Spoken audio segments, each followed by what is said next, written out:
Well, hello, and welcome back to my channel, Spinalengine 1669. I'm James, and today we're going to speak a little bit more about the diagnosis for the obstructive sleep apnea. This is really important. If you expect to cure yourself, you got to have the right diagnosis.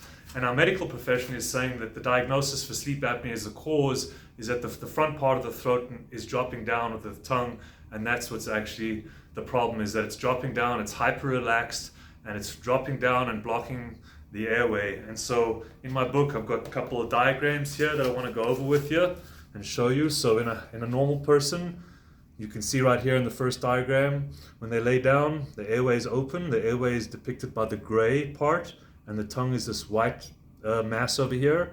So they say that as you fall asleep, the tongue is dropping down towards the floor, and it's closing the gap there that the air can't pass. And so all the emphasis is placed on the front part of the tongue. They say that it's hyper relaxed. You've got all sorts of gimmicks that you can wear now to keep your tongue moved in a forward position like that. I believe they also have a surgery where they can implant a shocking device. So as the muscle relaxes, it gets a shock, and that shocker contracts the muscle and the tongue gets pulled back up. But what I'm here to tell you today is that all that's nonsense, and that the real cause for obstructive sleep apnea does not lay in the front of the throat, but indeed it lays at the back of the throat. And so here is a picture of what's supposed to happen in a healthy person when they fall asleep.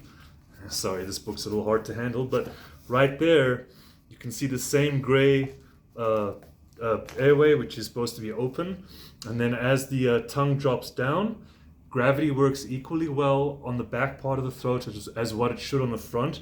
And so what I'm saying is that the back part of the throat, the back of the neck, that should drop down too as the tongue lowers down. And as the back part drops down, it moves out of the way of the tongue lowering down, and therefore the airway remains open.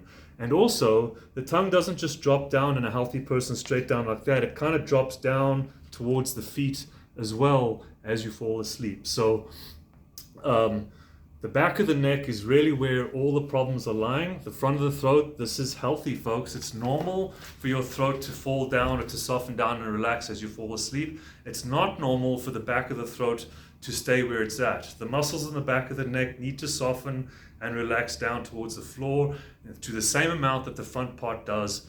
And that, folks, is the real cause of the obstructive sleep apnea.